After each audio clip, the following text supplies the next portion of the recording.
Good morning, good morning, good morning. It is Saturday morning, and as I promised, I always have interesting people in my life.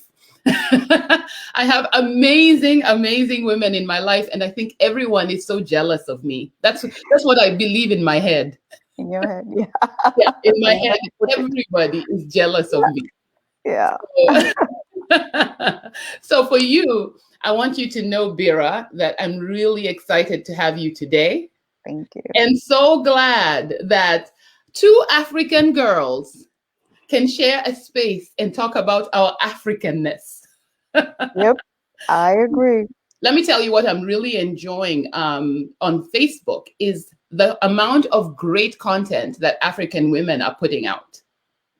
Today, I was looking at a friend of mine called Hannah, Okay. um, Hannah Njao Okolo, and she is putting out amazing content, like doing really good videos and just having fun with it.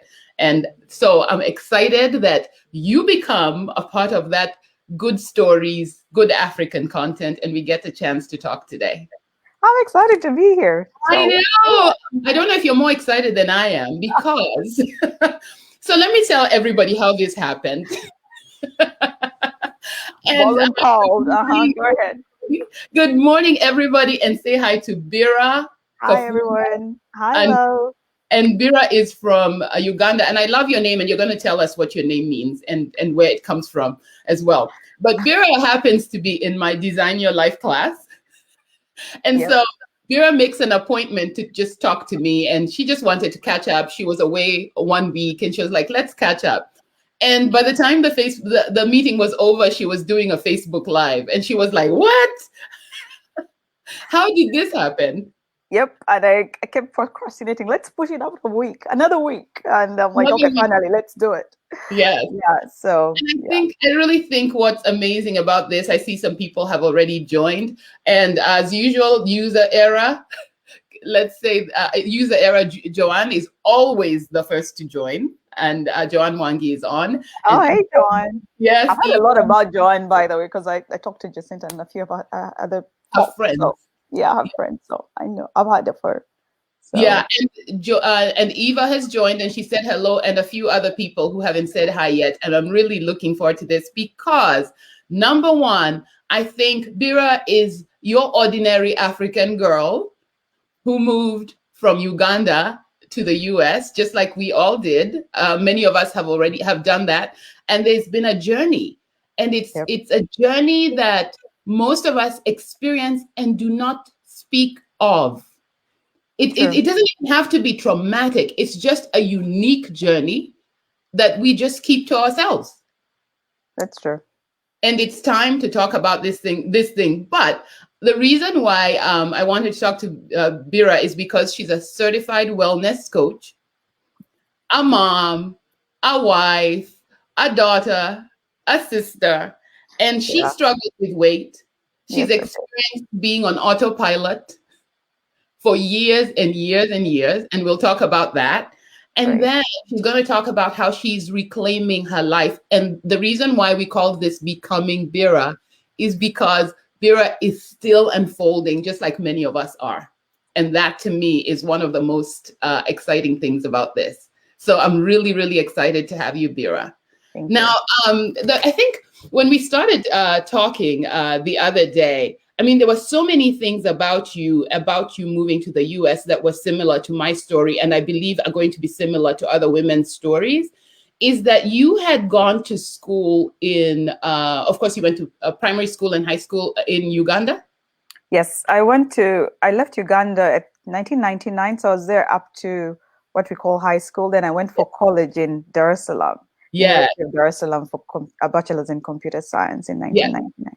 Yes, Yeah. and the thing that was fascinating to me about when you were talking about 1999, it seems like it was yesterday, but that's 20 years ago, right? Yeah. Yeah. And it seems like it was yesterday, and yet that's 20 years ago. And 20 years ago, you are a woman in technology and you are one of the minorities. So you are in a class full of men. Yes. That's when the only started. I didn't know. I didn't know. I mean, tech is very male dominated. It has a few women have since joined, but even women of color. Yes. have been really very rare in tech. And it was just that by then, and even the reason I went to Dar es Salaam, because there was no bachelor's of computer science in Uganda by then. So I Yes. had to see what's the closest university I could go to get this degree. So and that's I started the only Perth for so many other things, and really I didn't realize it was a beginning of me being comfortable being the only, right? The Versus only. looking at it as a disadvantage. Look at it like, I mean, I should be here. There's a reason Yeah. I'm here. So Yeah. yeah, And for many of us, when you get into that space where you're the only woman, sometimes you either have something to prove or you shrink, true. right? Yep. It's almost like we never have an in between, Yep. I right? agree. I So which agree. one did you choose? I think at first, coming from high school, I was the shy girl. So the shrink came easy for me, but Yes. then I think it also really helped shape me in the person I became.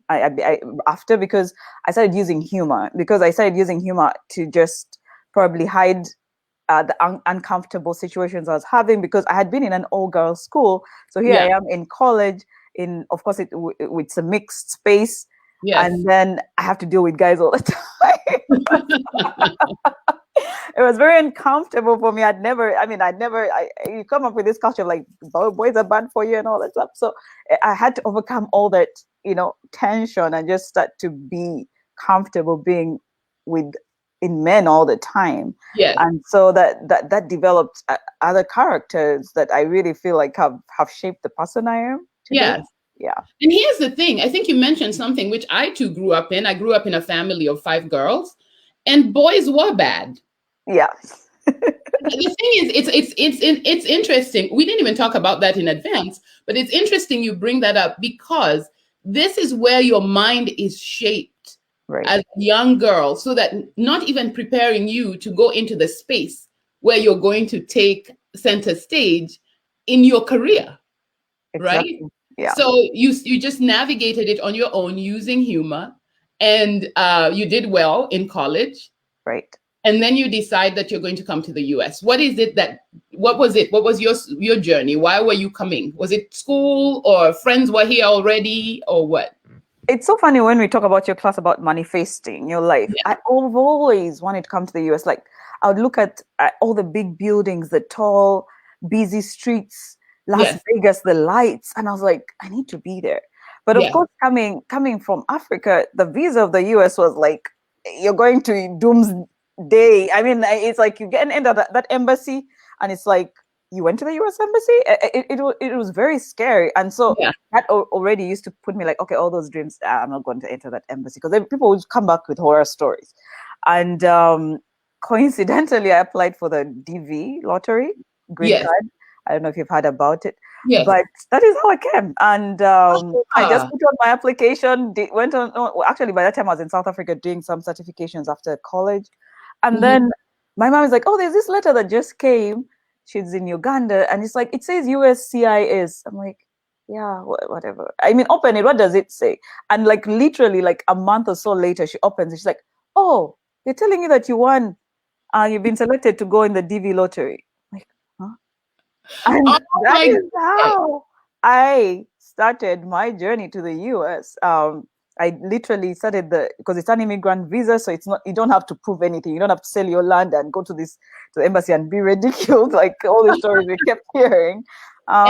Yes. Yeah, and that started my journey here. And for those of you who are not Africans or immigrants, for Americans who are listening, I don't think many people understand what it takes to go to the American embassy to apply for the visa to come into the US. It is Yeah, a very difficult thing to understand, because I think for Americans, America itself has so many problems that it is sometimes easy to forget what is considered the goodness that the right, outside world wants from America. right. And so this is like, can sometimes be really surprising for others to understand that we actually go into the American embassy with the desire to find this beautiful place that we Yeah, have always maybe dreamed about, right? right, right. Yeah. That's So true.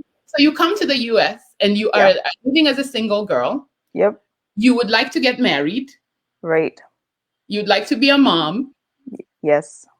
And it's just basically the dream every young girl has, except Gina Darrow.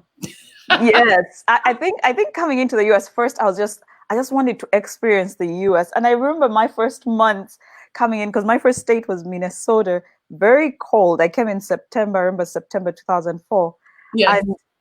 and of course, I didn't have a car. I was standing on the wrong sides of the bus stop. I would see buses passing, and I'm like, why isn't it stopping in Africa? You just wave your hand, right? And the bus Yes. stops. So it was just a lot of learning at the Yes. culture shock and difference. But at the same time, in that is where you become stronger because Yes. you learn that you are your own limitation. Yes. And I had to learn how to drive. And I think a lot of us immigrants have very similar stories. I remember going to Target and getting this item, and at checkout I'm price haggling. I'm like, no, I have like $8. I'm not realizing that, okay, that you don't do this here, because Africa, we do that all the time. Like, someone tells you $10, you're like, it's really five, right? And so it was just so much learning I had to do. and, Uh-huh. and as a young girl who had never really been out by myself, also had to really I really grew strong. I really grew strong Yeah. in I started working at Coles, which is as a cashier, and I told you my story of trying to get into the interviews at first, get a place as a software engineer. Didn't work out, but it really, I'm really proud when I look back of how it has shaped me, because Yeah. coming from Uganda, never driven, we only have one boy, and he's the only one who was driving us around. So it wasn't really, we never really thought it was even necessary for us to learn how to drive, and so it really pushed me out of my comfort zone. Now you've said a whole mouthful, Yeah. including we only had one boy, and he's the one who used to drive us around.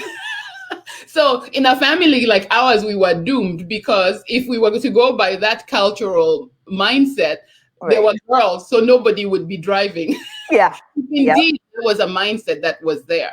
But I Right. think one of the things that you said to me is when you came to the US, you were already a software engineer. Yes. You had already gone to University of Dar. Yep. Then you went to South Africa and got additional certification. And you came to the US wanting to have this career. Yes. And then you also mentioned, I worked at Kohl's. And Yes. Kohl's, for those of you who don't know, if you're listening outside of the US, Kohl's is a department, it's like a department store, a place, yeah, Clothing department clothing store. and Yeah. department store. Mhm. Uh-huh. Yeah. Yeah. And so you come in wanting to, first of all, you got the bright lights with the green card lottery. It's almost like you got the key to America. Yep. That was checked off for Yes. sure. So you've come here, you got the key to America, but you come in and now you have to start from the bottom. And now you're here. I had to do that. Yeah. But from the bottom, that was hard because Yeah. I came in with a bachelor's. I'd gone to South Africa, done all these Microsoft certifications. So I came in like, I'm a software engineer. Who wants me? And I would put all these applications out and literally be called for interviews off the hook, but no one was giving me an offer. Nobody would give you an offer. Nobody. And that was like, what am I missing? Because I'm like, people are calling me, so my resume must be speaking to them. Why Yes. am I getting that call back that we want you? And Yes. I remember as you're new to the community, some people were like, oh, you're not going to start right up in corporate America. Try a nursing job or try. And I have nothing against nursing. It's a Yes. very respectable role, but kind of was like, it's an easier way to get a diploma and get into the system. But I knew myself, like, I'm not, Yeah. I don't have the qualities for that. I mean, Yes. and my mom is a nurse, so kudos to all the care and they give the patient.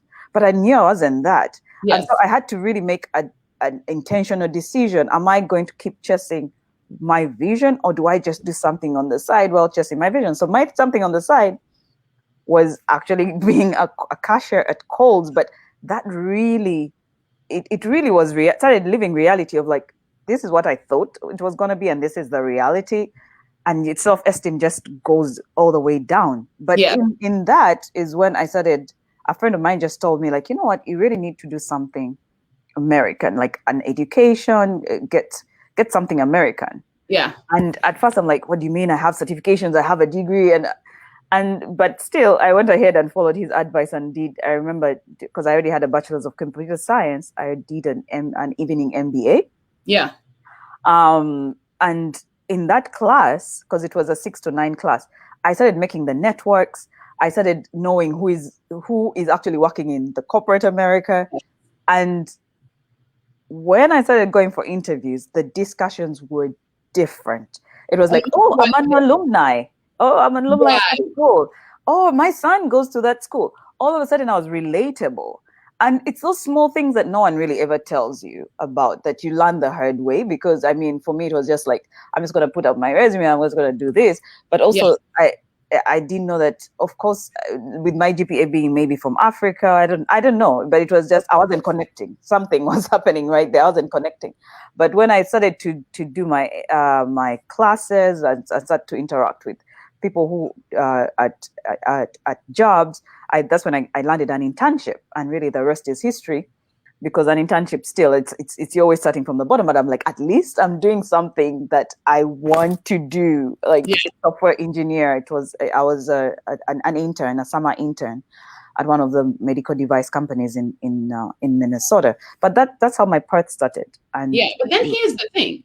In our class, and for those of you who don't know, Bbira is a student in my Design Your Life class. She's being coached by me. And we're learning some of Napoleon Hill's principles. And last week, we were talking about the idea of starting from the bottom. Right. And the idea is, this is what Napoleon Hill says in his book. He says, starting from the bottom is not necessarily the best way to start. Because what happens is, for a lot of people, you become demoralized. Right. So your journey is longer than it could actually have been. And that is shocking for many people to hear, because as an African girl, you are raised not to be proud, not to be too proud to do anything, and not to truly, that starting from the bottom is the way to do it. As a matter of fact, you've probably heard people say, my mother used to say this, you only start from the top when you're digging a hole. She said that a lot. Yeah. So now we are learning to challenge how we think and maybe advise people differently. Because Bbira, you walked in America with the key to America. Yep. You knew what your talent was. You went straight for the high level job. You thought you were going to be in a corner office, and you ended up at the cashier. Yep. From corner for sure, but it was, yeah. Right? Yep. So now what are you thinking now that you know this? Because I think part of the conversation that we're having here is to challenge some of those cultural mindsets and see how we can get from A to B a little faster. Right. And as you are becoming Bbira, the Bbira that God intended, what are you now thinking about that path? About the path to the US? The path to the US, and how now, because you still have another path. Yeah. How are you going to approach that path differently from how you did it the first time? I think we've definitely touched on it, is how do you get the knowledge that you need to get you there faster? But also how, I think for those coming in the US, wherever you land will definitely make or break your journey. And when I say that, is that the advice or guidance you get. Because right now I'm being more intentional about the mentors and coaches I'm looking out for, because they're aligned with my purpose. But by when I just come, of course, I was just like this young girl, just taking in all the information from everywhere, because everyone has some advice on what to do based on their experience, which may not necessarily be where you want to go. Because if I'd done the diploma I'm supposed to do, I don't even know that I probably would be in something that I don't like to do, and I would feel not good about myself. So exactly. And look at Lucianne. Lucianne is a friend of mine, and she says, why do Africans have to come to the US and start over? I don't understand. And it's a couple of things. Joanne can answer for her. It's mindset. That's a big one. Because I think a lot of us have walked into America with the idea that we are less than. That's true. That's true. And I say, and we're talking about it in class the other time, it's like, get another master's, get another degree, get a PhD. And then you see kids right out of college, the confidence they carry. You're like, wow, how many years do I have to keep on going to school to get this? Confidence is not taught. You have to have the mindset to just believe you can. And it it takes time, fine, but I don't think in our syllabus we even have anything like confidence. Because I remember my first class with my MBA was introductions. I was struggling to just say my name. Like you'd hear all these students like, I am so and so. I'm the manager. Da, da, da. I have 10 years experience, and you're like, whoa, what am I gonna say? I feel like I'm nothing, you know. Yeah. So we don't have that. We don't have that instilled in us, like the confidence to talk, the confidence to present ourselves. And Yes. it really costs us a lot coming into a culture where confidence and presentation is everything to Yes.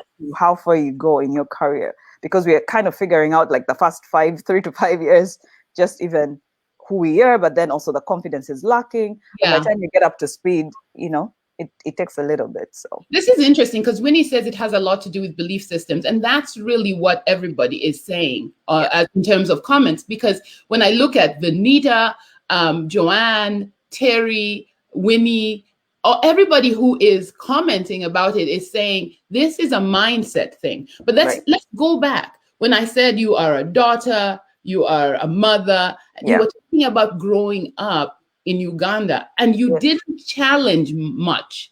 You were pleasing elders. You were present but not present. Right. You know. Talk about that a little bit. I think from my young age, I think especially in our household, we were 5 girls and 1 boy, like I mentioned. But there's always we always did things extra mile, of course, to please dad, to maybe polish his shoes, and that was how we grew up, like with that mindset, and that was fine. I mean, doing things to please the parents. But I think also it gets to a point in your life where you probably did some things just because your parents told you to do, and you probably didn't quite agree with some, and it's harder to have that conversation because your parent has always seen you like the doer. I tell you, you do. I mean, you don't question what I'm telling you. And transitioning here, there was a lot of things, very honest discussions I had to have with my parents about where I really thought I was in life. And it was a shock because they never had me say anything, and it's always like it was a very tough discussion too, like just to come up. It's almost like you're just having very honest discussions with things that you didn't quite agree with, and you've never been in that space. You've always been the good child, the doer, the pleaser, and that was a hard shift for me. But it at the same time, I appreciate that at least I spoke my truth. From where I was coming from. To back you up, Terry says we come from a system where children aren't allowed to speak up, challenge authority, or question stuff. Yes. I tell you, this is so common because I thought that I questioned my parents, but now I see how my nieces challenge my sisters. Right. I look at it and I say, that is the way to do it, because I find that they do not challenge disrespectfully. Right.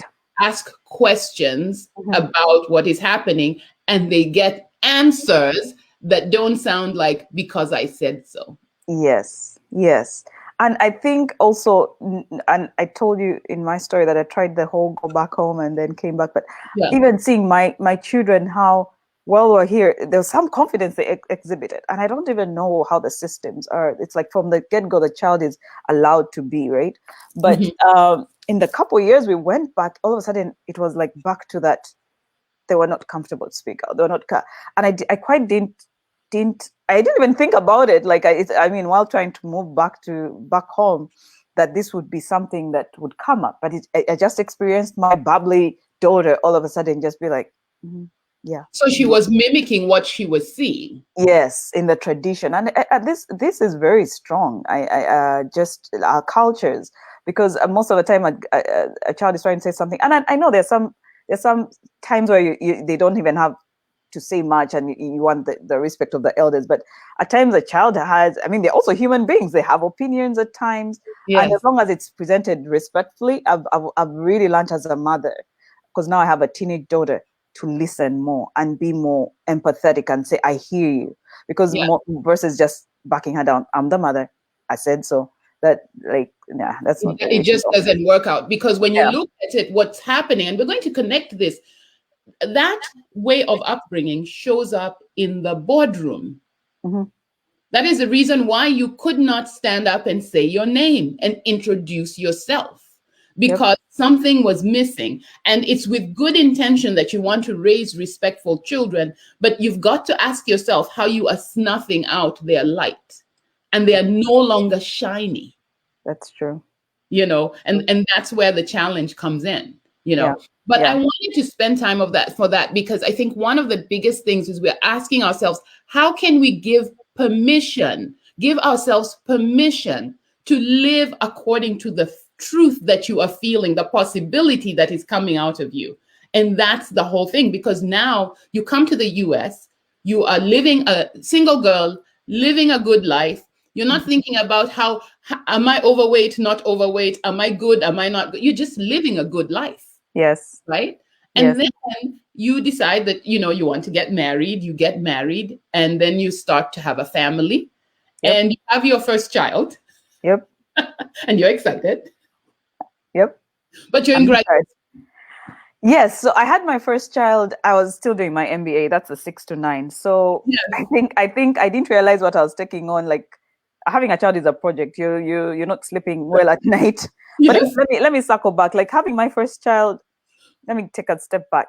yeah, I was having all these cravings, which women have, and I was just like, it was like mainly Alfredo pasta from Olive Garden, actually. But yeah. I got to a point where I'll get home early to just eat it up, and my husband doesn't find me eating, so that he comments like, "You're complaining you're getting big, but you're eating." I mean, so it was getting that bad. And I remember going to when I went to the airport to pick up my mom because she came to help up with the if I had the baby, she couldn't recognize me. I was You like, had gained a lot of weight. gained a lot of weight. I had turned. I was like literally very dark.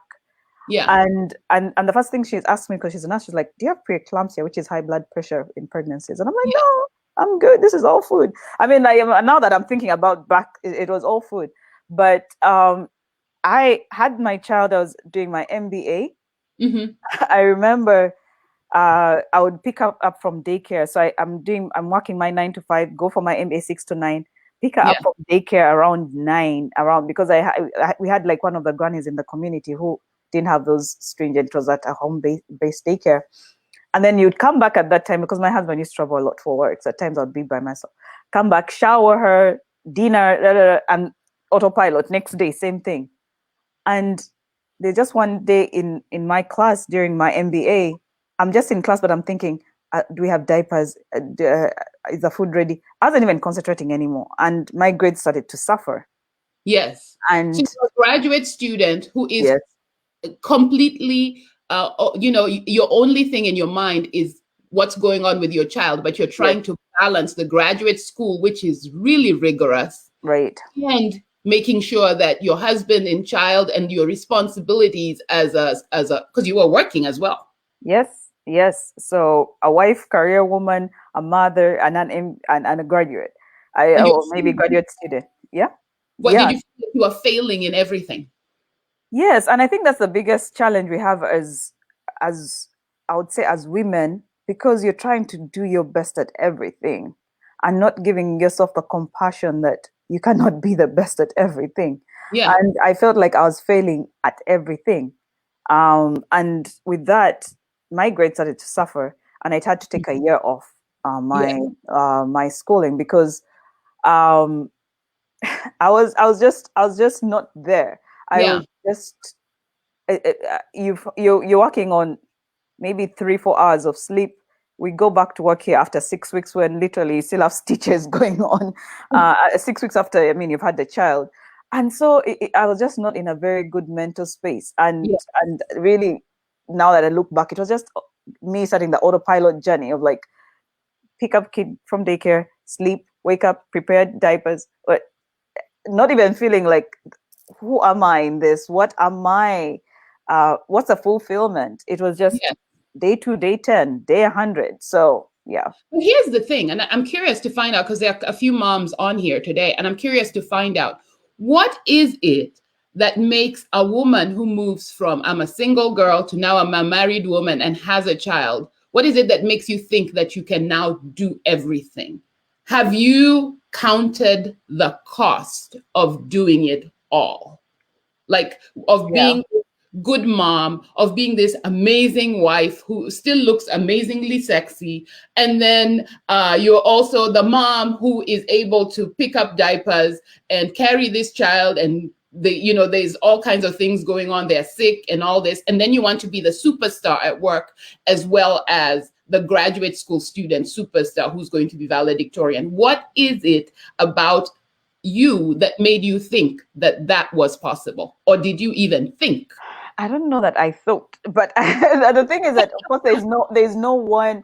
I think just life just happens, and you're always used to being, coming from a culture where I'm used to being. I think I'm a very high achiever, but with that, there's so much pleasing, and so continuing into all these different roles, you want to do all these things to please maybe your spouse. You'd have to do your role as your mother. You have to do your role as a high achiever at work. But for me, what gave was me in this case, because that's when I really let myself go and I started to gain the weight, because I just never had time for that. I never had time for sitting and thinking like, oh, self-love, oh, let me go take care of myself. That was like a luxury. Like I have all these things I have to do that taking care of myself can hold on. I never thought even I sat down and thought about taking care of myself. So let me ask you though, Bbira, had anyone ever told you about taking care of yourself as you were transitioning through this period of becoming a mom? You were moving from a wife to a mother. You have aunts, you have people who have done this before you. Have you ever had that conversation? No. And so I think, isn't this like crucial? Don't we need to start having these conversations with young girls? I totally agree. I think until I hit 40, which was last year, is when I proactively started to look at, of course, I'd lost the weight around 2015. Yes. But last year, during COVID and all this reflection going on, I really have been more intentional of taking care of myself. Meaning, even though I go for a massage, even though I look at going to the gym and taking care of myself as part of that because I feel good, and I don't think that those discussions are hard. I think most of our culture discussions will be like, yeah, that's what a woman does, and that factor, be patient. That's what we all go through. It happens, and so And Lily says we believe we must do it. Our mothers did it, so we must. So we must, exactly. That's so true. That's so true. And to me, it is just one of the most unsustainable things. And then add in single girls like me. I was one of those people. I was losing my friends. For me, marriage was never my thing. Yeah. I'm one of those people. Marriage, and it's interesting that now I can say it, but at the time I didn't. Because to be honest, I was engaged to be married to a man. And I knew that I did not want to get married. Right. But I wasn't able to say that I didn't want to get married. It was almost like I was doing it because it was the thing that you do. And now I can be honest. And I'm also very empathetic and compassionate about what I must have put this man through. Right. Without owning my stuff, I was affecting somebody else's life. Right. And you say something that's so important. If in our culture any daughter stood up and said marriage is not for me, I think the parents would faint. Because immediately you finish college, the first thing is like, okay, where's the man? And I used to joke with my mom. I'm like, Mom, during college you told us no boys. Now at the end of college you're asking for the man. Where do you think we met these men? So and I see it a lot in the Africa cultures changing right now, is that girls are in this, I think it's the autopilot around, like, okay, finish university, man, children, but not even being asked, is that what I want? Right. And so much rush to get probably the wrong mate, because there's pressure. Like, oh, my aunt is going to ask me again. Oh my God, I'm seeing you again the second Christmas. There's no man. Oh, it's not right, because and I've had this discussion with Mom too. Like, there's some people who just may not want to be married, and that's okay. And some people may not want to have children, and that's okay. But if you say this in our culture, people would think like losing your mind. Exactly. And I tell you, it's so interesting because Pauline is saying, I realized I could not be Superwoman after my third child. So number one, she's like, I'm Superwoman. Number two, I am Superwoman. Number three, I'm still Superwoman, but it's not working for me. And so listen to this. I started my Mary Kay business, which was perfect because I could still socialize with adults and make money while I'm at home with kids. Right. Okay. Now Yeah. let me give a commercial break. I'm wearing Pauline's Mary Kay lipstick today. Oh, nice. Okay, it looks Just good. a quick commercial break. I Yes. was a big Mary Kay fan, actually. Yes. And I think the thing is, here's the thing. And I think Joanne summarizes it well. She says, we eat so quickly, our brain does not have enough time to signal to our bodies when we are full and that we should eat more. And that is a really fantastic, summary of what we just talked about. It's like, Right. go to high school, don't look at a boy, then go to graduate school, get that degree. Then I need you married before you can even sign the papers.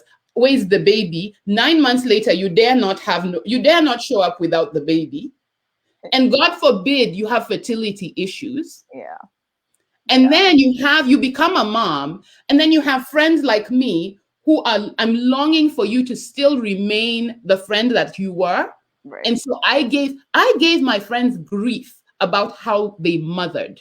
Right. And I'm not talking about how they mothered their children, how they let themselves go. Instead of coming to them and saying, hey, have you noticed that you haven't, you need some self-care? Mm-hmm. I literally gave them grief about it. And it's something that I look back and I was like, it wasn't the right thing to do because I didn't realize moms were feeling guilty. Mm-hmm. There's a whole lot of guilt. And did you experience that from your single friends? Oh, yeah. I mean, like when you become married, first of all, there's this assumption we don't have much to talk about. Then you have this whole thing of like your married problems. You're first thinking of your single friend, like, why is she? Okay, she may not really relate to give me the right advice here. Yeah. So slowly you start to, the few things that used to put you together was the fun stuff, right? You're not having as much fun. You have all these 10 roles that you're now trying to fill. Yeah. So I think by default, it just starts to create that gap. And the guilt is something definitely I wore over the past years. And until I started to drop the weight, and that's why I kept on saying that when you drop the weight, it was like the emotional baggage just came off with the weight. I was like, this was a lot that I was carrying. Right.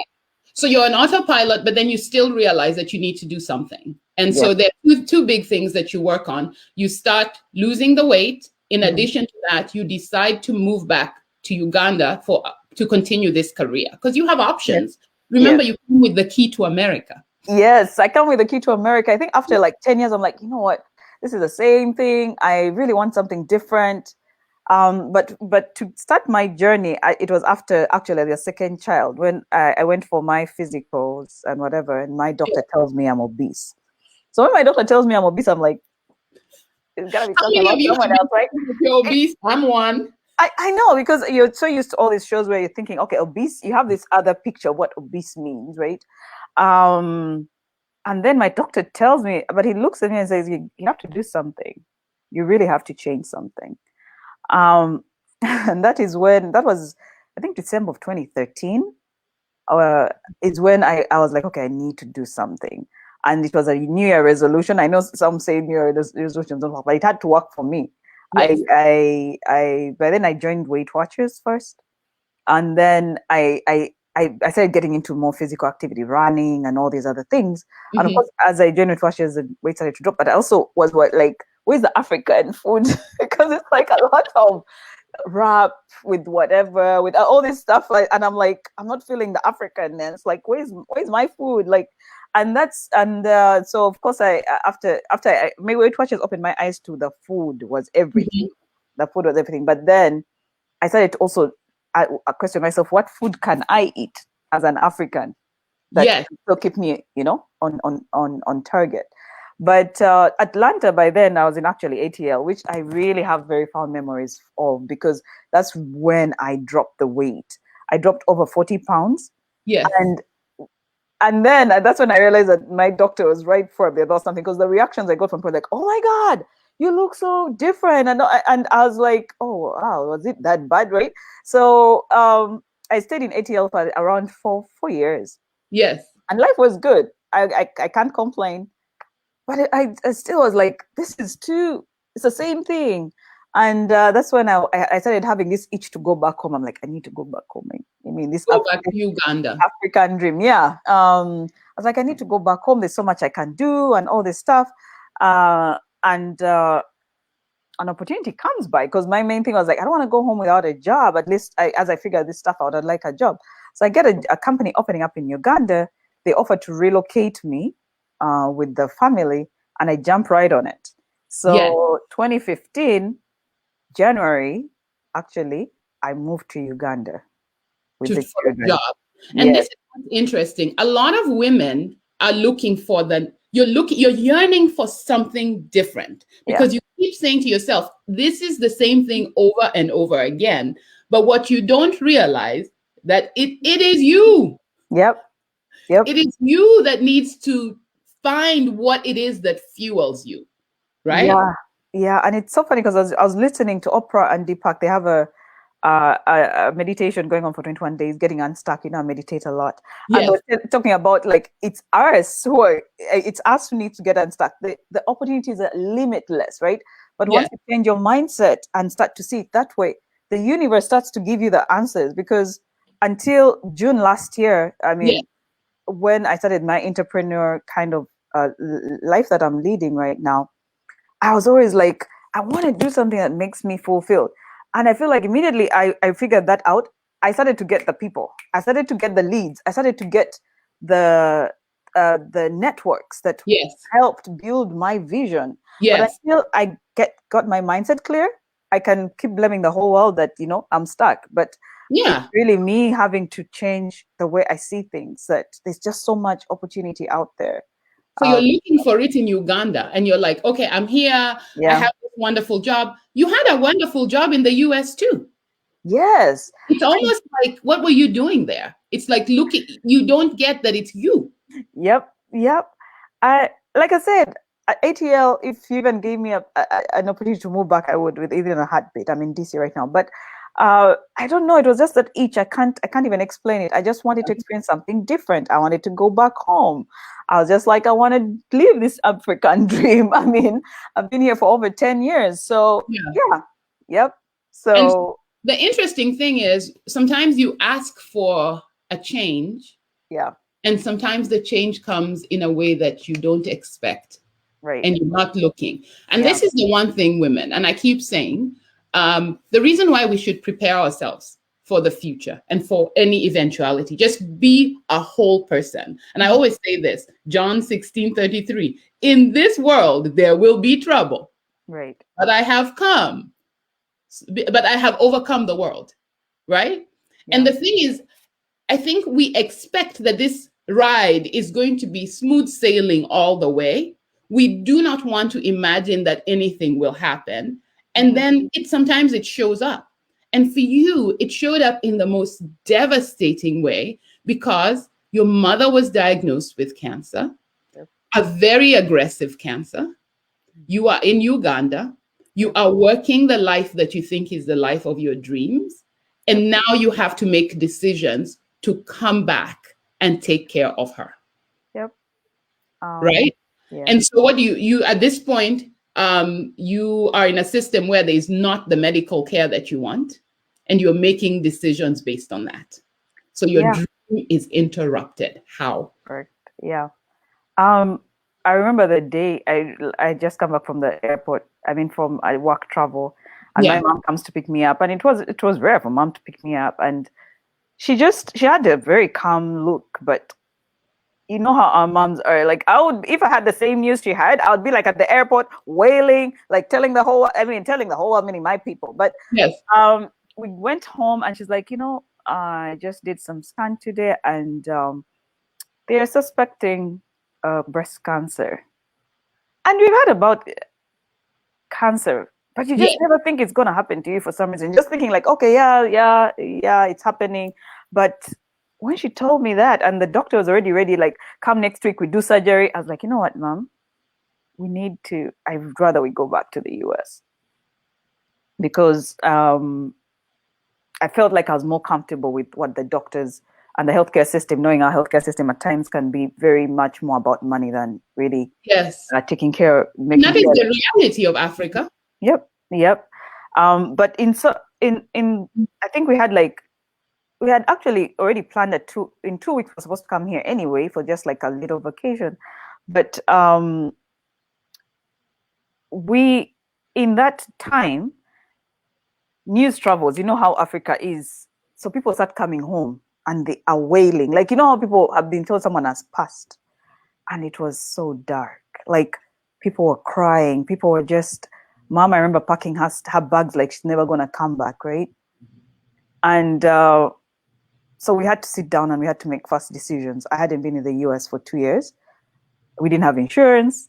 Mom didn't have insurance. So our first bet is like, you know what, let's go to Canada. We have a good family system there, support system.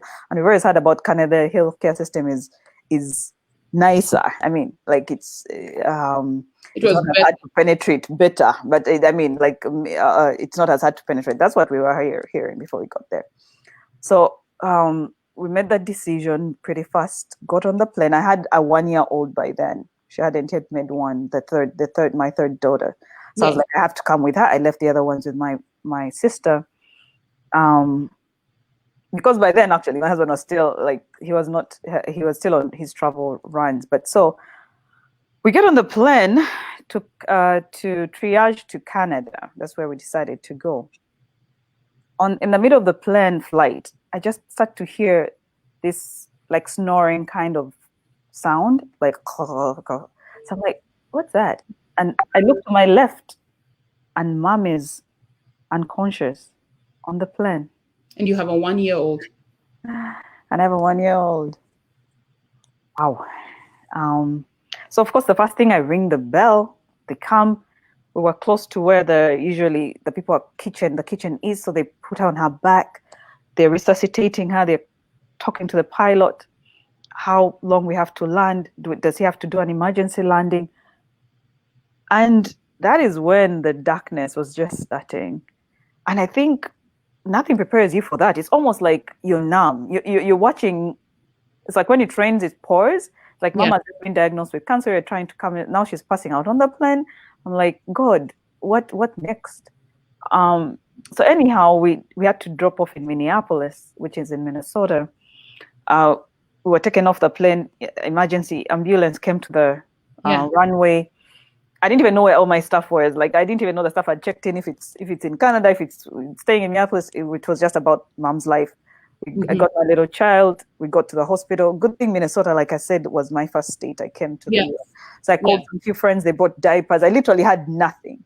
They brought just a few things, and I was so grateful for that, because I was just in the middle. If I was in the middle of a state where I didn't even know people, how it would have gone. So we were there for a couple of days, and then we get back on the plane to Canada. So we got to Canada. It was around November, I remember. And then, of course, we get there. We're all like, we have the family system, support system was really great. But of course, them being Canadians, they'd never really known that for someone who's not Canadian citizen, it's a whole other experience in the healthcare system. Yes. So we start to make the calls, right? We make appointments on whatever. Getting through in Canada, wow. Like, everyone reminds you that this healthcare system was for Canadians. They pay their taxes. And now that I look back, cancer is a long-term treatment. No one was willing to take on that responsibility because it is a very long journey, right? Of chemo, of radiation, surgery. So finally, Mom gets an appointment, at least with a breast surgeon. The breast surgeon's like, oh yeah, this is cancer. This is triple negative, which is the most aggressive. And then we're like, okay, chemo, right? That's the next thing, right? Getting into an appointment for chemo is when our reality hit. The lady who was supposed to work on us told us literally, to put the point across, you will, if it means waiting for your mom to go to stage 4 before you get in, you will have to wait. And stage 4, for those who don't know cancer terms, it means for the cancer spreading all over the body. Yes. Wow. For someone to tell you that, I remember telling her that I don't care what I'm going through right now, but this is my mother. and you don't tell that to someone, right? Fine, we didn't have the right information, that the systems there were had to penetrate, but that was my cue to book the ticket right back to the US, because mom's lump was just getting bigger, and we hadn't got any kind of medication, right? So I call in the US. I came to DC, and I came to DC because that's where my husband usually is when he's not. That was his base by then. Yeah. But again, we went to Canada because of the family. We had a huge family support, which is really key for any for any recovery and health trauma. Yeah. So when we went back to when we came to the US, the medical systems are fast. They got us in and everything. But our question had been avoiding the whole time. What is your insurance? So the first day they give us the oncologist, Dr. Handen. Of course, they give us the appointment, then they take you to a little room to talk to the finance guys, right? So yeah. Oh, what's your insurance? You're like, no insurance. And then the lady's like, if you have no insurance, each session of chemo is $10,000, and we had been prescribed 16. So that's $160,000. And part of these discussions are part of the reason why we are now on a bigger journey to see how we can improve ourselves, right, so that we can write checks for these problems. Right. We have the capacity and we want to do it because, Bbira, as you talk about a very traumatic story, believe it or not, the reason you left Uganda is because it would have been worse there. Yes, I totally agree. I totally agree. And when we first got to learn that it's 160,000, I remember mom asking, should I sell my car? And I'm like, Mom, even though we sell both our cars, that's like minimum 3 to 4 rounds of chemo. Yes. And as we're in that room still trying to understand the reality of the situation, the finance lady comes back and she's like, ask my mom, are you a resident? Because of course, over time, as I integrated here, mom became also a resident. I felt for her as my parent when I became citizen. But I never knew that moment that I did years ago would come back so much right now to almost save her life, because the lady's like, you're resident? Oh, no. We can always talk about the payment plan. We can get you right on the treatment immediately. And you can imagine we went past US to Canada, not having the knowledge of, like, if you're a resident, there's some programs. Okay, of course, we had a lot of family financial support to help. There's some, of course, it's cancer. Cancer is one thing that rips you off financially, emotionally. Like, it touches every aspect of your life. If you thought you're middle class, you're good, you come out of that experience thinking, I should really work harder. If you thought, like with my mom going through her hair getting off, her breast had to be, she had a mastectomy. It changes every little thing that you could hold on as a woman. Like your body parts. And so anyhow, back to the room. We just hugged that lady like our life depended on it, right? Because immediately the next day, mom was started on chemo. And I remember Dr. Handing, her oncologist, it's like all of a sudden God has sent us an angel. Like, she just said, you're not yet stage 4, we could still save you. And coming from back home where we thought cancer is a death sentence, just hearing that, we're like, oh my God, we still have a shot, right? Yeah. And she just made our journey full of hope. And even in the darkest of times, there's always that light you can hold on to, and that she was our light of hope. Yes. We're gonna make it, Mama. We're gonna make it. Yeah. And that's how we started our journey of mom had 6 months of chemo. She had surgery in July of 2018. Then she had another 3 months of radiation. So I had to take off work. I stopped working because we had to do chemo appointments every day for the 6 months. Yes. And that was a dark place. Yeah. Now, Bbira, I think one of the things that we talked about, and we're learning so much in Design Your Life, is the power of your thoughts. Yeah. You describe something that, and this week I've been talking a lot about the poverty spirit, because we have grown up around it to the point, and growing up in the African context, There are people who are wealthy. You grow up middle class. You might not see poverty in your specific home on every single day, but it is around you. And therefore, we carry in us this spirit of poverty, that the worst is going to happen for us. Yet, we are Christians and Bible believing Christians who do not activate the word of God to claim the abundance that he has for us. That is the reality. And so when you think about the story, when you talk about the family members coming and wailing like it's a death sentence, it's not because they're mean or anything like that. Yeah. It's because this is what they have known. Yeah, true. And the thing is, we also take it on, people who might know better, and activate that poverty spirit. And then in the class, we start learning about how we can think differently, and meet this woman who is the oncologist, and she's able to carry this whole family out of it. And what I want to go to is the power of your thoughts. Now that we know better, right? What can we do when we see a doctor modeling and lifting a whole family out of it? And how much more can we do that for others? I think the biggest takeaway from me is like, when it rains, it can pour, right? The storm will pass, but you have to find that light, that little light of hope, because that is what is going to push you through the dark times. And you can imagine, even just our appointments with Dr. Handen, we're looking forward, like, oh my God, we're going to see Dr. Handen. She was just this bright, very, very, we kept on telling her, you're in your role. This is what God put you on earth to do, to bring light in such a very dark space. Cancer patients, because going even for chemo infusions, you're going room by room by room, seeing all the people with hair losses, with all these side effects of chemo that are so grave that it's a very dark place to be. And I had my little child by then. Of course, there's no daycare, so I was hanging on to her even through the chemo, and I'm like, where do I leave her? You know. But I would, of course, they had big rooms where you could sit and be apart from the patient. But all these things that I started to learn, like with a cancer patient, you have like mom would put her hands on ice so that during the infusions her extremities don't get damaged. Her feet would be in ice, so it was agonizing for her as well. But it was like, she had to choose one pain: numbing her body while getting chemo, or getting her extremities damaged. So but to answer your question, with every storm, the storm will pass, and with every setback there's a comeback. But you have to look for the light in the darkness and hang on to that with everything. And you look for the light, and then when you have gone through that light, be the light.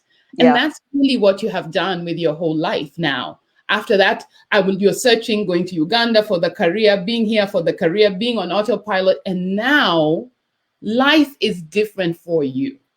Because that was a pivotal moment where you said, I've got to be alive. Yes. Oh, yeah. And then you started to change, because you're now literally reclaiming what you started in 2015 with the weight loss and taking back your life. But now you're doing it differently. Let's talk about that a little. Yeah. So last year, 2020, when the whole world came to a standstill, I wasn't any different from anyone sitting home reflecting on their lives, because I'm wondering what can I do that's fulfilling. I had started this journey for weight loss in ATL.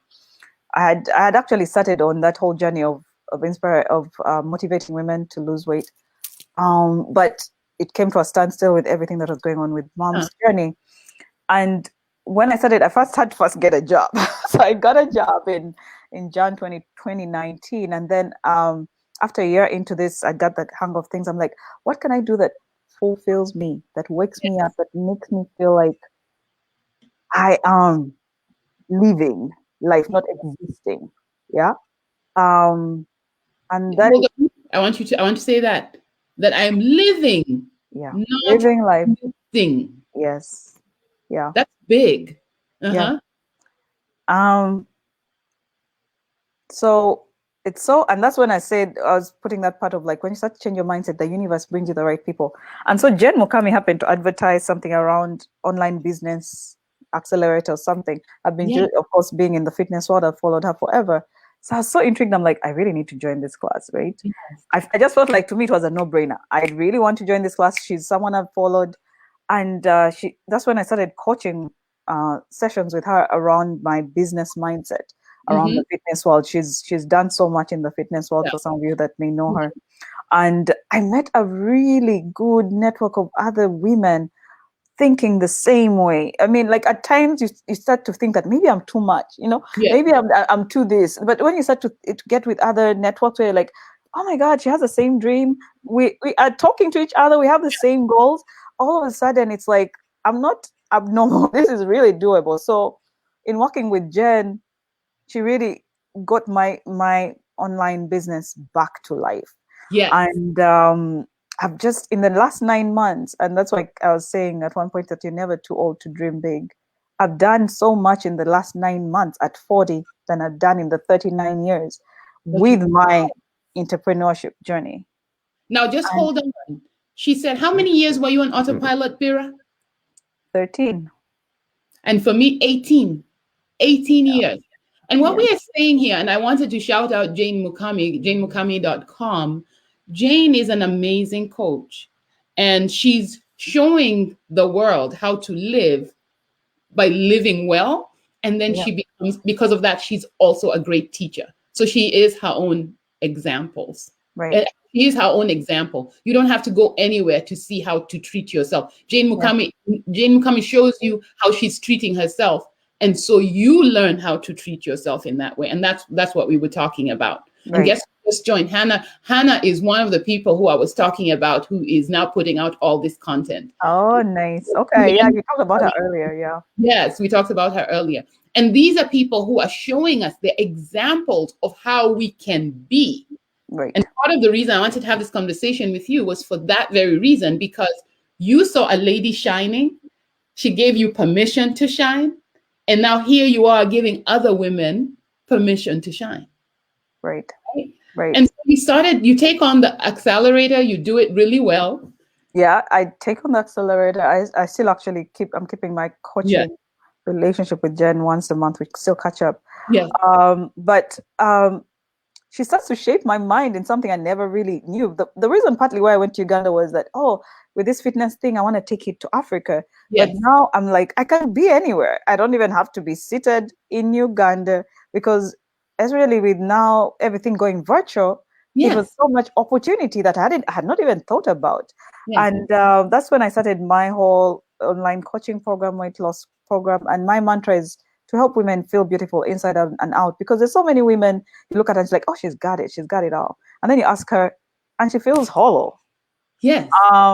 And so for me, I felt like when I lost the weight, I finally was starting to feel like beautiful inside and out. Yeah. And it takes even I remember like the recent in your class you asked, do you still have think about your body image? I'm like, yeah, it takes a little bit to shed that off, because for the longest time you've just had this way of the way you look at yourself that's not really been great.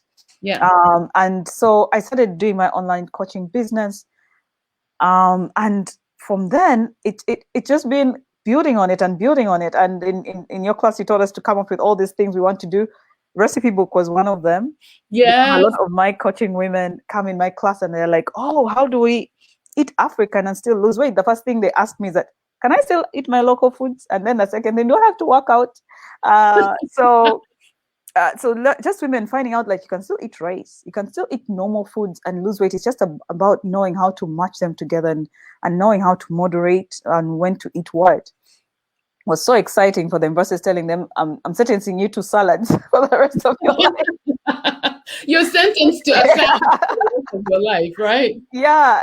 And one thing I wanted to highlight is my experience too has been like a lot of powerful women lifting me up. And that has Yes. been so because I saw said something about lifting others. Because I've met Jen, I've met Jacinta, I've met you. All these are women of color, and it's just been a beautiful experience. In all my 15 years now, I've been in the US. I've not. Maybe it was again around changing my mindset, but I've not really had that support system where I was like, wow, where have these ladies been all my life? Exactly. Oh yeah. So it really is very, very humbling when women come together for rightful purpose and positive around each other, right? Versus breaking each other apart. And so I'm a living testimony of that, because I'm really enjoying my network that I've formed. Yeah, and I think it's the funniest thing that happened, because for the longest I too was part of negativity. I know that. As a matter of fact, I lost a dear friend who just couldn't deal with my negativity. And it was the most painful thing I went through as an adult, because Right. I just couldn't. It's like losing a limb. I remember having Right. sleepless nights. And when I asked her why she no longer wanted to be friends with me, she did not want to be friends with me because I was negative. Yeah. And that was just like, it broke me Yeah. completely. And yet now, I think one of the things that I say is my most powerful thing that I enjoy is our group, our Design Your Life group, Dream Your Life, and Double Your Life group, where we actually have a Facebook page where there's frequently a love fest about things happening to other women. Today, I mean, when you go back and see these comments from all these comments from Joanne, from Eve, from Terry, from all these women, some of whom you haven't met, who are just a part of our Facebook, our private Facebook group, you have the support that even when I posted it, I saw all the women who came and said, I'll be there, I'll be there, I'll be there, I'll be there. And they're here. They Yeah. are here. Yeah. We've created Yeah. sororities. Jane Mukami has a sorority of women who are doing powerful things and there to support. I've created Right. Purity has one, Joanne has one. And so we're coming up with these sororities of women who are just doing amazing things and getting Right. you to the space where you Right. know where to go when you need someone to cheer you on. Right. And it's so powerful when women do that, because we spend so much time in, oh, did you see that shoe? Did you see that eyelash? Or did you see that? Like you can spend so much time doing that. And Yeah. you mentioned something that really spoke to me, because when I was when I started to change my mindset, I also became intentional in how am I making space for me to dream big and manifest my desires? And that may mean losing the negativity, and that may mean losing, because anything you bring in your space that's taking away from you thinking bigger, or for you, my peace of mind has been everything for me to be in that space to just structure my life and think, what do I want to do next? And if it's a misunderstanding with a family member or something like that, it's always So drama good. going on that at times it's not needed to add to the whole mix. So that has been powerful for me. But also, however much I'm intentional about the relationships I'm making right now, versus if it's friends or what, Yeah. I'm also intentional. How good of a friend am I being to my friend? Am I present for my friend? Because Yes. what you give is what you receive. Most times you may be like, "Oh, my friends are not showing up for me, whatever." But are you showing up for them? I've been more just doing the small things, like someone sending her surprise flowers, or maybe on her birthday, or doing something more, that's more thoughtful, has really also helped me make deeper friendships versus just, oh yeah, what's up? I'll send her WhatsApp, say hi, and we go on from there. So Yeah. And there are very many ways before, and I want to go into your recipes for a second. But just before I say that, there are ways that you can connect with your friends. There's one thing, two tricks that I use. I send hearts to people just randomly. I say nothing. I just send hearts on text yeah, and just yeah, like I just send like 10, 12 hearts and I'm done. And I do it randomly. And people usually tell me that they receive that really well. And then the other thing that I have done is I have a drawer on my TV stand. On my way out, I have self-addressed envelopes of every kind of card. No, not yeah, self-addressed. I have stamped envelopes of every kind of card. Thank you card, sympathy card, every kind of card, blank cards. And every time, if I think of you more than 2 times, I send you a card. oh, that's nice. That's a good Okay. idea. Yeah, So that enables me to keep connecting. right. Right? And Yeah, those are simple things that you can do so that you can stay connected to your friends, right? right. Talk about the book, because I want everybody to buy this book so that you never have to ask, can I eat rice? Can I eat matoke Yeah. and lose weight? Oh yeah. So the book was really inspired by the trends I was seeing with the ladies, my coaching clients. Of course, most of them are of African descent.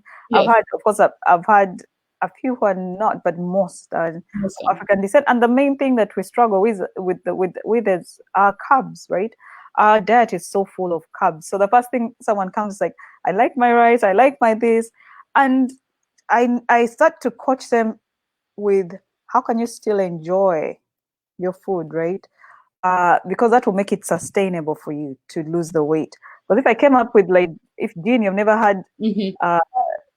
lettuce for the last 30 years, I'm like, that's what you have to eat for the next 10 days or even 30 days, it's not going to be sustainable. So of course, salads are key. You can put in veggies here and there, but also uh, teaching or coaching the ladies on how can you combine your rice with a little bit of protein and a little bit of salad. And actually over the last week, I was just starting to share some of the foods I eat to just show that you can still really eat the normal foods and lose weight. You don't have to totally turn down everything, and make it most importantly, make it a sustainable lifestyle. Because that's what I think it's one thing losing the weight, but keeping it off is where the true challenge is. Because Yeah. when you're losing it, it's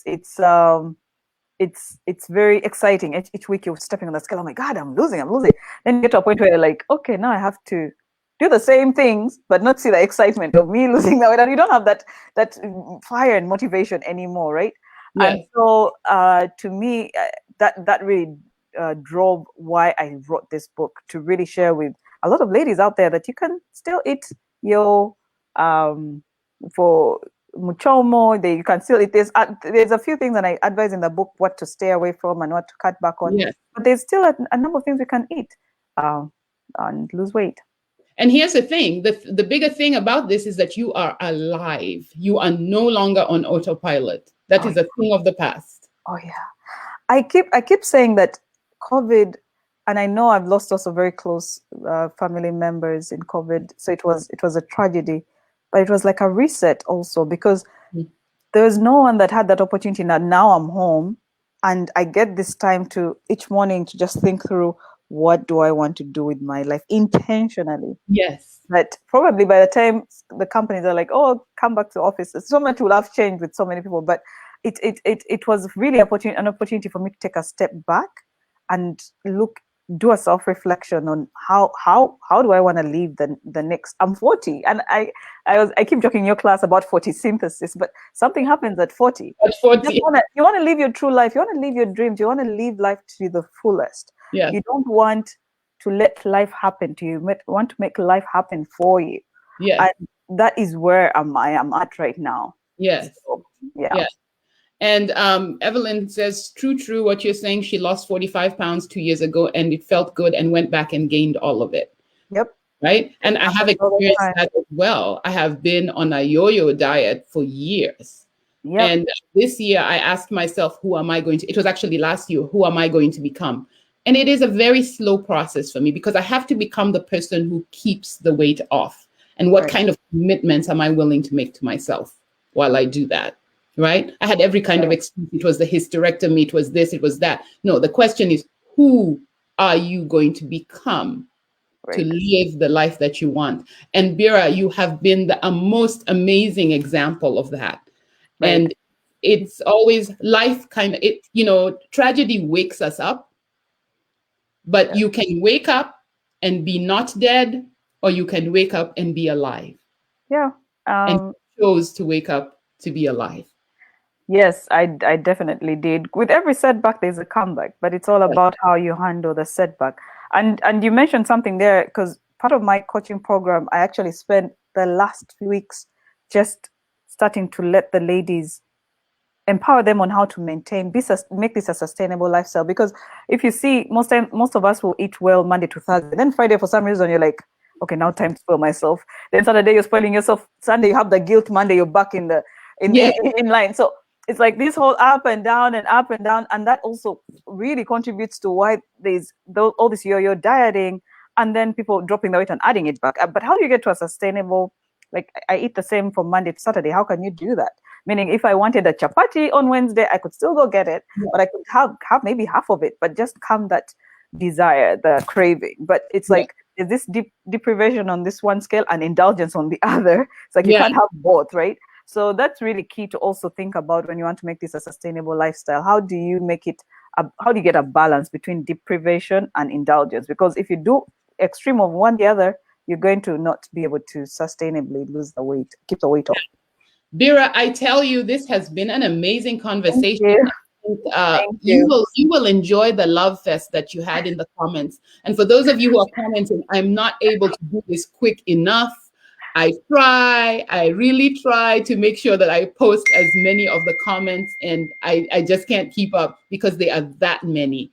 Okay. You have inspired, you have been vulnerable, you have been transparent, you have shown us that this is a journey that doesn't end. You will continue just moving on to the possibility that God has for you.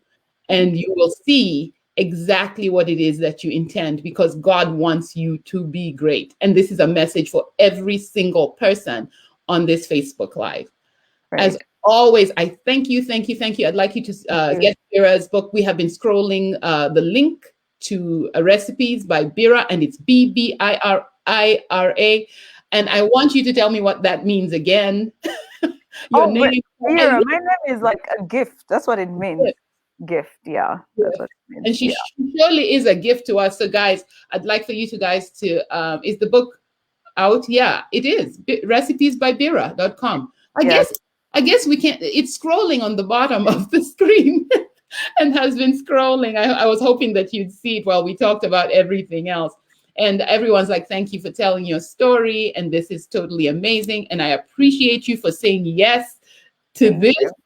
Thank you for having me. Yeah. I'm lucky because I get to see you in Design Your Life every Tuesday night.